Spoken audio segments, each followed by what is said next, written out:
story name Beyond the Veil, My Encounter with the White Lady, shared by Pamelino.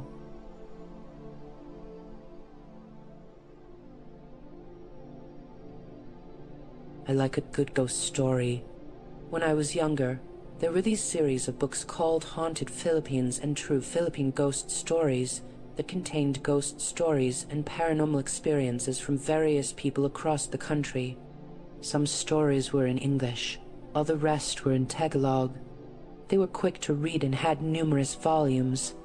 Sometimes they even had a section of ghost pictures near the end. You know the kind. Nonchalant landscape or family pics with a blurry figure circled in red. Some of them actually looked convincing and downright creepy. I loved that series, though I should have enjoyed them while they lasted. As of last year, they seem to have been discontinued and are difficult to find in bookstores now. To me, these books were just good entertainment. Growing up in the Philippines provided no shortage of ghost stories and mythical legends. It seemed like everyone had a story to tell or knew someone who had one. I've had a handful of relatives in my family who claimed to have had encounters with the ghost, or multo as we called them in our native tongue. I never thought I'd have my own stories to share, but that quickly changed very recently. My family and I had recently taken a trip back to the Philippines. It was long overdue, as I had not seen my relatives in my home country in several years. It was a bit strange to see all my younger cousins grown up. It was a great experience just to see them all again and spend time with them. On our first week there, we were on our way back to my aunt's house from a long day of shopping, when the conversation in the car turned to supernatural occurrences. Our culture is heavy on religion and tradition, and we can be very superstitious at times. There are numerous stories of mythical monsters in Filipino culture, and hearing about them from my parents and relatives only furthered my interest. They included the Tipalang, which was a monster that frequented the forests in the mountains. It is described as a large humanoid creature with the head and limbs of a horse. So basically, BoJack Horseman. The Capri was more of a tale for kids. It's described as a tall troll-like creature that resides in large trees, where it smokes a cigar, waiting to scare off children that are out too late at night. He's usually regarded as non-violent, though. Another one is a Tiyanak, and they're the stuff of nightmares. In remote areas near forests, you'd hear the faint crying of a baby. If you followed these sounds deep into the woods, it could lead you to being perpetually lost. Or if you were really unlucky, you'd find the source. You'd stumble upon what looks like a baby on the ground, but in actuality it's a small ghastly creature that will transform and eat you if you got too close. Then there's the Aswang, a shape-shifter that feeds on human flesh at night. A specific species of them, called a mananagal, which translates literally to remover, is a particularly terrifying one. By day they are in the form of a regular woman, but by night they feed. They root their legs to the ground as their top half detaches itself, sprouts bat-like wings, and takes flight. They mainly target pregnant women, and they have long vine-like tongues that slither down and eat the fetus as they hover right outside the window. I know, pretty crazy stuff, right? I've always regarded these tales with a healthy amount of salt and a full dose of fear. They were cool and unique, but I could happily live the rest of my life not encountering any of them if they were indeed real. Even when I moved to America, I was still wary of those regional creatures. Anyways, during the car ride, my cousins spoke of strange sightings and experiences they've had, all with varying degrees of believability and silliness. My dad relayed some tales from his younger years about how his group of friends would encounter this and that. He was always ever so dramatic with his storytelling. It was all in good fun, but throughout the whole conversation, my mum remained quiet. She was the hard skeptic type, and would always dismiss those stories as silly folklore. However, at that moment it looked like she had something to say. My curiosity took over, and I finally asked her if she had any ghostly encounters. She looked at me and nodded. Back during her college years when she was studying to be a nurse, she lived on the campus of a very old school not too far from the city I was born in. Living conditions were pretty rough, and 4 of them had to share a room half the size of a normal American college dorm. On top of that, the campus used to be an infirmary during World War Roman II. Hundreds of soldiers from both sides passed through and died within the walls of that hospital. Residents of the dorms would speak of strange noises in the night. Footsteps, faint echoes, and knocking were heard in certain parts of the building. There were rumors that the place was also a temporary orphanage at one point in time, and that a handful of children had died there. They said you could hear children's laughter in the walls if you listened closely. On more than one occasion, my mom and her roommates would wake up to faint shuffling noises in the room, like someone small was moving about. When they looked around, they wouldn't see anyone, so they dismissed it and went back to sleep. It wouldn't be until the following morning that they saw what looked like footprints on the walls and ceiling. They were the size of a child's. One of her roommates moved out after that.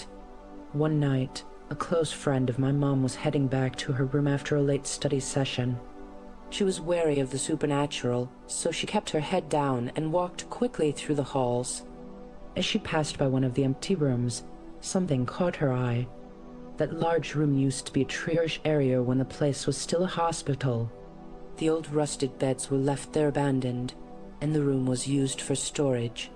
She said she saw half a dozen men lying on the beds. They looked injured and bandaged, and they wore what looked like the uniform of an American soldier from WW2. She stood frozen in place as she felt the coldest chill she'd ever experienced in her life. Then one of the soldiers sat straight up and slowly turned towards her. That was enough to snap her back to her senses, and she took off running towards her room. When she got to her dorm and told her friends what she saw, the brave ones of the group headed to the room to investigate. When they got there, the beds were empty. Ever the skeptic, my mum didn't put much stock in those stories. That is until one early morning, when she experienced something that challenged her stance and bothers her to this day. In the mornings, before classes, my mom would wake up extra early so she can get first dibs on the showers in the community bathrooms. It wasn't too hard, since a lot of the residents had convinced themselves that the place really was haunted, and were unwilling to venture out on their own that early. My mom mostly ignored those stories, and she always got to class early. That morning she did her usual routine, and it went off without a hitch. As she was walking back to her room, she heard it. She said it sounded like whispers. She stopped and turned around. Down the hallway, a figure stood just at the edge of darkness. The lights weren't in the best condition in that wing, so it was dim. Still, my mom could discern that the figure was dressed like a nun. That didn't make any sense, since there were no nuns on campus, and the nearest church was several miles away. Staying completely calm, my mom turned and walked away. She quickened her pace, and her own footsteps echoed in the empty hall. She strained to hear any other noises, but heard none. When she turned right to another hallway, she saw the nun from the corner of her eye. It was closer, and definitely following her. As she got closer to her dorm, she turned around once more. The nun was at the end of the hall, just as far away from her when she first saw it. The nun stood still, as if she'd been standing there the whole time. My mom quickly reached her door and struggled to unlock it. Daring one more look, she turned to her left, but the nun was gone. Relieved, she turned the lock. As she did, she moved to pick up her stuff and felt an unnaturally cold chill. She slowly looked right, and it was right there. The nun, on the other end of the hall, except now she was much closer, and fully in the light. On instinct, my mom turned the knob and threw her door open, and that's when the child ran out. A small, kindergarten-age child ran out of her dorm room, brushed past her leg, and ran towards the nun. The child was laughing innocently, as if playing a game of tag. My mum watched as the child ran past the nun and disappeared into another room. After a few moments, the nun turned and followed the child.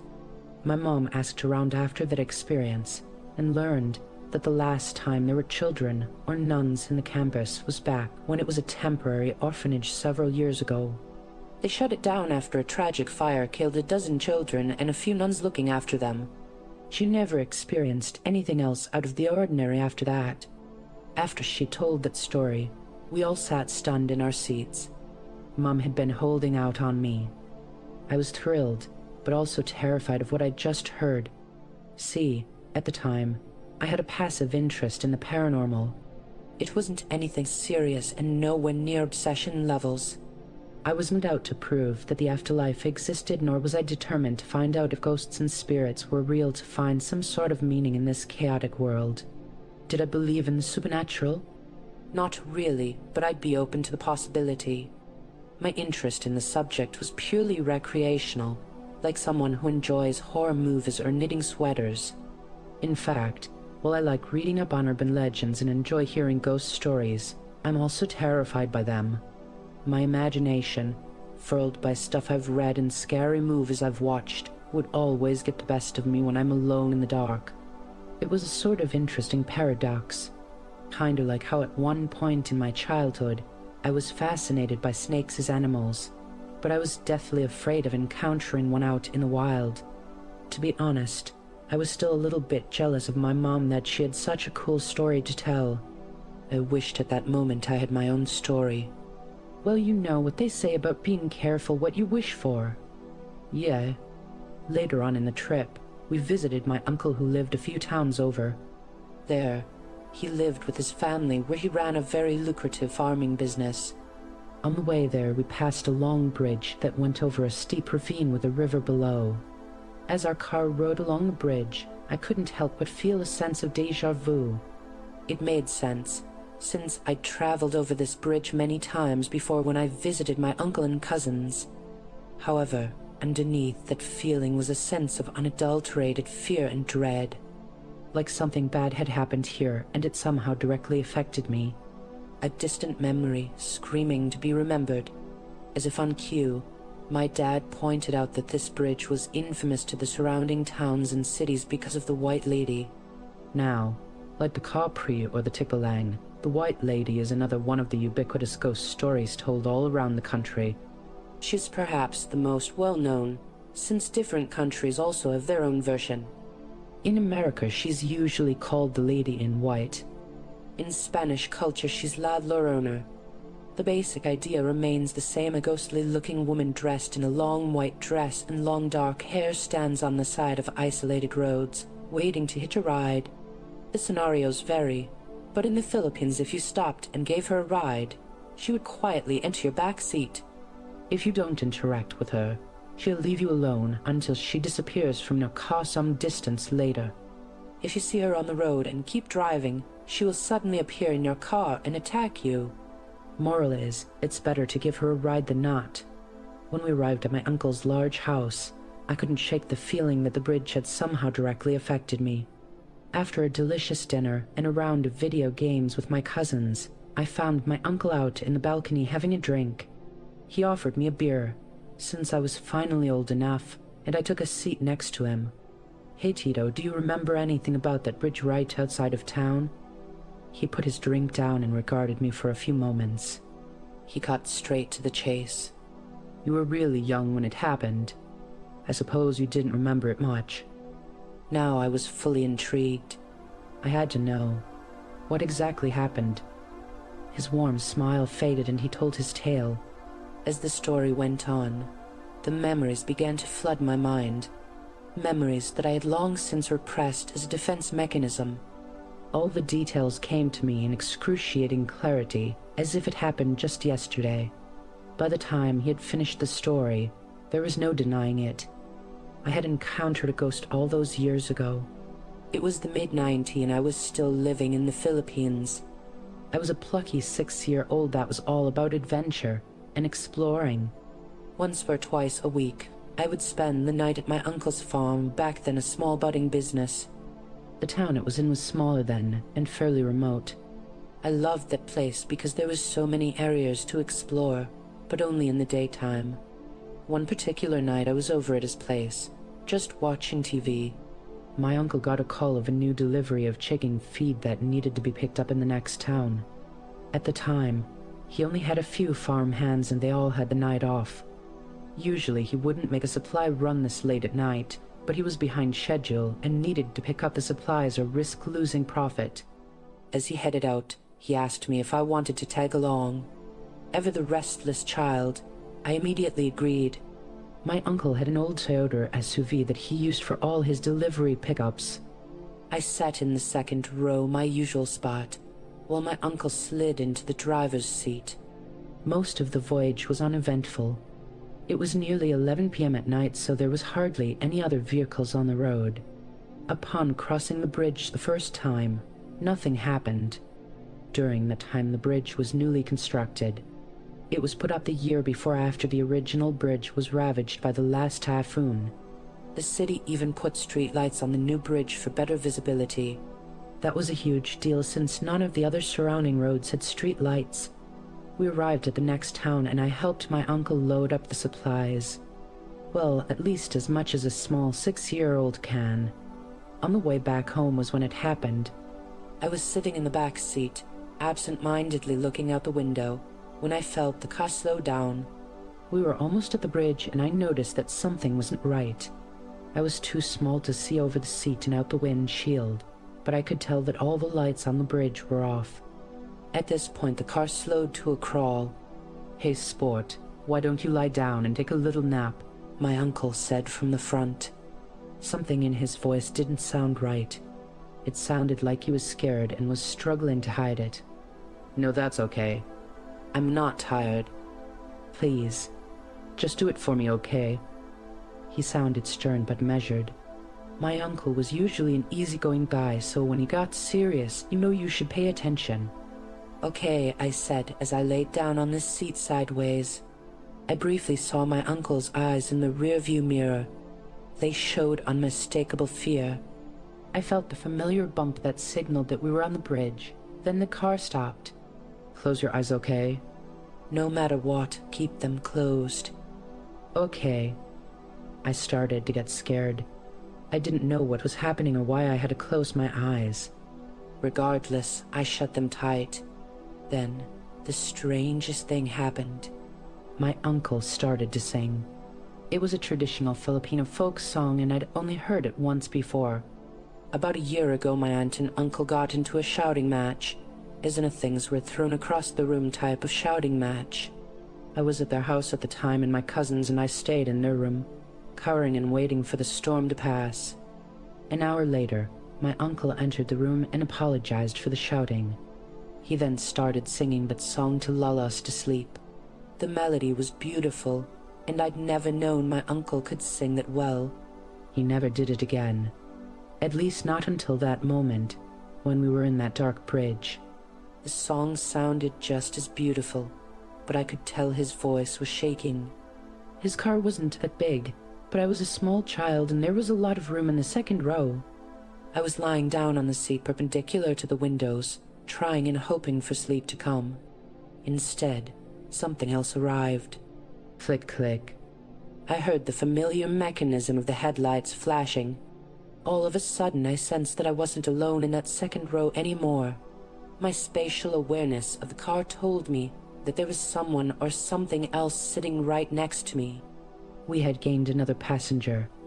I shut my eyes even tighter as my uncle began to drive. The temperature inside the car became cold. I curled myself into a ball, seeking refuge from whatever it was that was now right next to me. I didn't know much about ghosts and supernatural creatures at that age, and though I couldn't see it, something told me that I was in the presence of something not of this world. My uncle finished the song and started over again. I was amazed that he was able to keep his composure. I refused to open my eyes. I could hear her, so uncomfortably close next to me. At first, I heard what sounded like clicking. As it increased in volume, it sounded like stalks of celery being twisted and broken. Crack, crack, crack, crack. It was unnerving. Those sounds weren't normal. They were all around me. We finally crossed over the bridge, but she was still there. I was so scared I could barely move. The car hit a bump which caused me to slide to the side, closer to her. I felt damp cloth against my leg. My breaths became shallow and I started to cry. I don't know what compelled me to do it, but I opened my eyes for a split second. In that split second, I saw her. A brief flash of white, with stringy damp hair on her head, blacker than night. She was turned away from me. I blinked the tears from my eyes. When I opened them again, the mass of black hair was now right in front of my face. I shut my eyes tight again. After what seemed like an eternity, the car hit a familiar curve on the road that signaled the entrance into our town. I felt that entity come even closer to me. By this time, my uncle was silent. No more songs. The air became even colder right next to my face, and I shook. Not from the cold, but from terror. Then she spoke, right into my ear. It was a hushed whisper, lower than any whisper I've ever heard. I couldn't make out what she said. It didn't sound threatening or angry. It sounded sad. And then she was gone. I immediately felt the difference. I could no longer feel another presence in the car, and the air went from cold to tropical humid again. I heard my uncle breathe a sigh of relief. I didn't open my eyes until we had reached the safety of the farm. My uncle had to carry me back inside and straight into my bed, and only then did I open my eyes. From what I could recall, we never spoke of that night to anyone, not even each other, ever again. Subsequent trips across the bridge at night never resulted in another white lady sighting, at least not for me. I'd find out later that in the early 80s a woman was found dead at the bottom of that bridge. People said that she was traveling to the next town and was hoping to catch a ride with any passing vehicles. It was late at night, and she had no family nearby that could give her a ride. No one knows what really happened, but many suspected that it was murder. After my trip back to the Philippines, I couldn't stop thinking about that night at the bridge. How could I forget such an incredible and terrifying experience? I guess it doesn't matter since I remember it now. But there was something else I realized about that night, something I hadn't remembered before. When I heard her whisper, I thought I only heard unintelligible garble. But that's not true. She did say something. She said Maraming Salamat. Translated to English, that means thank you very much. Thanks for watching. If you enjoyed this video, don't forget to give it a thumbs up and subscribe to the channel for more. Hit the bell icon so you never miss an update. See you in the next one.